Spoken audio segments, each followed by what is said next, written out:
So if we take a look back at my old fire hazard, audio setup, I feel like it definitely looked interesting, but it definitely was a permanent setup, and I do kind of like to switch out my speakers and sometimes move things around, and this setup definitely would not allow that. And let's not even talk about the portability, because there is no moving this setup around. This thing was definitely permanent. So one day I decided to change that. I decided to make a portable setup, one that I can actually pretty easily disconnect and move around, but also a setup that's just a lot more powerful. So this is the new fire hazard. Only time will tell if I'm really kidding or not. And you guys are probably thinking, why does it look like it's just wood and why didn't I paint it? That's just pretty simple. I just didn't paint it. I am gonna do that though in the future, but I want to get this video out, so I'm kind of making the video now before I paint it. But this thing here has a lot of upgrades compared to my last setup. But also the thing that's even better is that this is actually portable. So I'll start from top to bottom. So I added these 3 switches here so I can easily shut something off just in case something goes wrong. This first switch here is for the sub amps. This second switch is a 15 amp switch, and this actually turns on and off the entire system. And this switch is for the internal fans I have in here, but it's also for this mixer right here. And to the right of all these switches, I have these. And these are actually voltmeters. And I use these voltmeters to monitor the voltage of the sub amps. And you guys might be wondering, why do I need a mixer? Because if you look down below, I have this receiver right here. Well, for one, this mixer actually does allow Bluetooth input, and I do listen to a lot of music on the system. So having a Bluetooth input just built into this entire system is actually very helpful. But this mixer also has some inputs for some mics right here. And a big inspiration for this build is actually for karaoke, because my family does like to do some karaoke. And it also just has all these knobs, so I kind of feel like a DJ when I'm using it. But I also have 2 ways that I connect it to my receiver. I have this normal aux cable, which then gets converted into 2 RCAs connected to my receiver. But I also have these 2 1/4-inch inputs right here, and these actually get converted to a Toslink connection. And if we take a look to the left of all this stuff,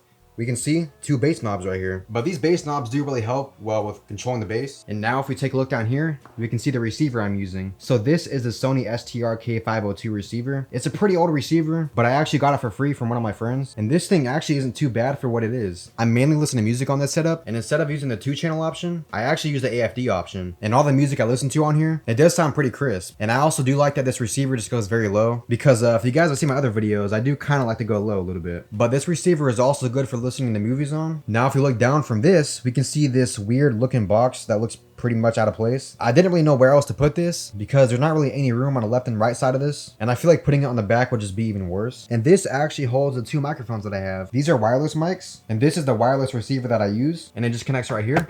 And this mic setup actually does work pretty well. Like, the quality is actually not too bad, and the range is actually really good too. So this was the whole top and front side. Now it's time for the left side. So this is where the bass knobs are. So right here I actually have a handle, and I also have another handle on the other side over here. And this makes it so much easier to just move this thing around, because if you couldn't guess it, this thing is kind of heavy, and having these handles here just give you something to actually grip onto and makes it so much easier to move around. And down here I have 2 amps. These amps are both 1000 watts RMS, and I've seen a couple of videos where these amps actually do the rated power. These are some pretty cheap amps, but I will say for the price, these are probably one of the best amps you can get. And I have them hooked up with some 4-gauge power wire, as well as some 8-gauge speaker wire. And on this side, I just have some normal RCA cables, as well as some bass knobs. And I will say, having these amps on the side right here do kind of look pretty cool. So now it's time for the right side. So you guys are probably thinking, what are all these ugly little holes doing right here? Well, on the other side of this, I actually have a fan. This is the intake fan, and I didn't have any kind of grill when I first did this, and I still currently do not have one. So I just decided to drill a bunch of holes as some intake holes, and I guess this was the best I can do for the time being. But if we move down from that, I also have the other handle right here, and then down from here I have this suitcase like thing with wheels on it. So if I press this button right here and lift this up, you guys can see that this thing extends,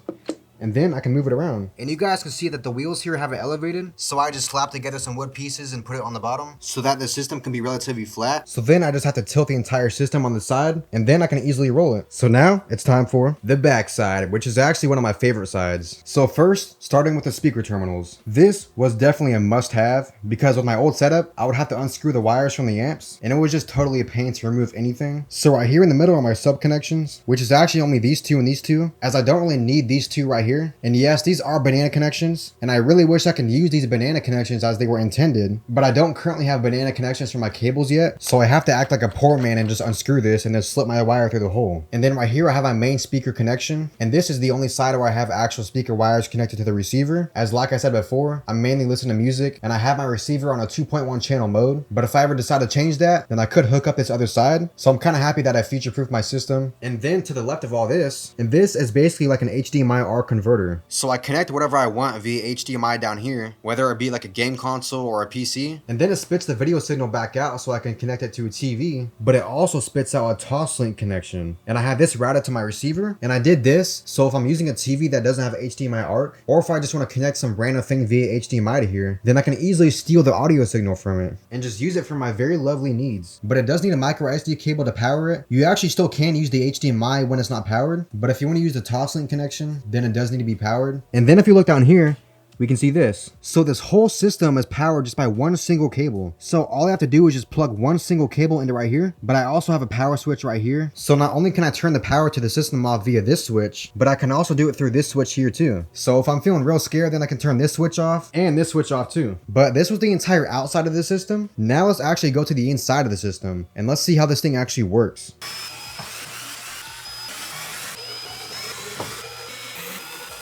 So I can't really pull it fully off because there are several wires connecting here. So those black wires right there are the bass knobs, and all these wires right here are actually the wires connected to the terminals right here. And then these wires connect to the receiver. And this right here is just a USB hub. And this is that intake fan I was talking about, which pulls air from these holes right here. And I also have two fans that are just blowing into the receiver because this receiver does get pretty warm. There are a bunch of wires inside here, but I did try to do my best to try to cable manage everything. And also on basically every single connection, like the connections to these switches right here, the connection is actually soldered.